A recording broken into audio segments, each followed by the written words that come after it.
θα σας πω και τι δεν θα κάνουμε.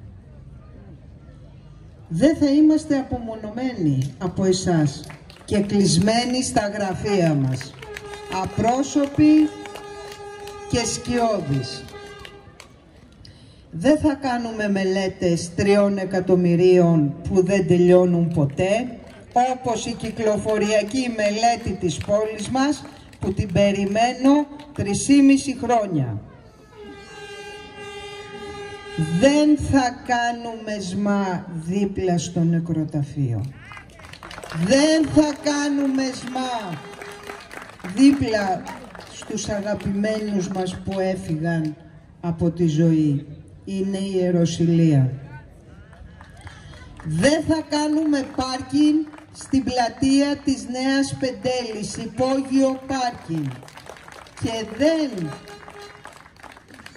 θα προχωρήσουμε σε τίποτα αν δεν διαβουλευτούμε με τον κόσμο της Νέας Πλατείας.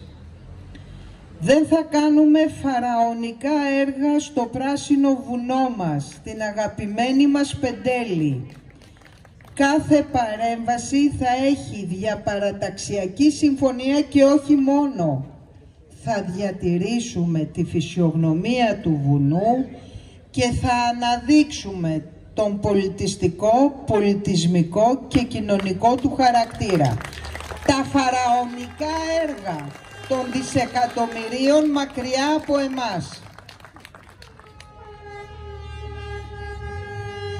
Δεν θα χρεώνουμε το Δήμο με άσκοπες και ασύμφορες πολιτιστικές εκδηλώσεις που εσείς τις πληρώνετε, γιατί τα χρήματα του Δήμου, φίλοι μου, είναι δικά σας χρήματα, με 15 και 20.000 ευρώ, όταν οι εργαζόμενοι του Δήμου μας δεν έχουν τα είδη της ατομικής τους προστασίας. Όταν ο πολίτης δεν έχει κάδο σκουπιδιών και ανακύκλωσης και τον ζητά επίμονα και δεν τον παίρνει. Και όταν ο πολίτης είναι στο σκοτάδι γιατί δεν έχει να αγοράσει ο Δήμος λάμπες.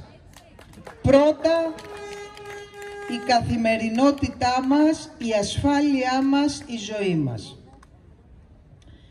Δεν θα σας παρουσιάσουμε ποτέ, πιστέψτε με, έργα άλλων φορέων ως δικά μας, επειδή δεν θα έχουμε ουσιαστικό έργο να επιδείξουμε. Φίλοι μου, και σήμερα το συζήταγα, η υπογειοποίηση των καλωδίων της ΔΕΗ, της μέσης τάσης, είναι έργο της ΔΕΗ ή αλλιώς του ΔΕΔΜΙΕ σήμερα και όχι έργο του Δήμου Πεντέλης. Για όνομα του Θεού και της Παναγίας. Τέρμα τα ψέματα, σωστά το λέτε. Επίσης, δεν θα προμηθευόμαστε από το Περιστέρι, τη Θεσσαλονίκη, τα Τρίκαλα ή την Κολοπετινίτσα τις προμήθειες του Δήμου μας. Δεν θα χρησιμοποιούμε ελεύθερους επαγγελματίες, εργολάβους και επιστήμονες εκτός της πόλης μας. Τα λεφτά του Δήμου θα μένουν στους δημότες. Πώς όμως, για να το διευκρινίσω, με ισότητα και ισονομία. Όλοι θα παίρνουν μερίδιο, γιατί αυτό λέει η δημοκρατία και η ηθική τάξη των πραγμάτων. Δεν θα υπάρχουν αμέτρητα, ανεκτέλεστα αιτήματα στο γραφείο Δημότη. Δεν θα συμβεί αυτό ποτέ. Επίσης, δεν θα συγκεντρώσω απάνω μου, ως δήμαρχος, όλες τις αντιδημαρχίες. Οικονομικά, διοίκηση, παιδείας, προμηθειών, πολιτικής προστασίας.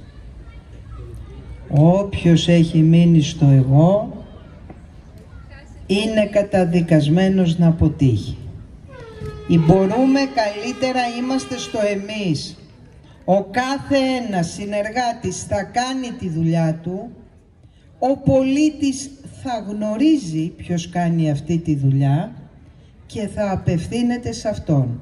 Η δουλειά του Δημάρχου είναι μία: να εποπτεύει τους συνεργάτες του και να ακούει τους δημότες, να είναι κοντά τους και να τους λύνει τα προβλήματα.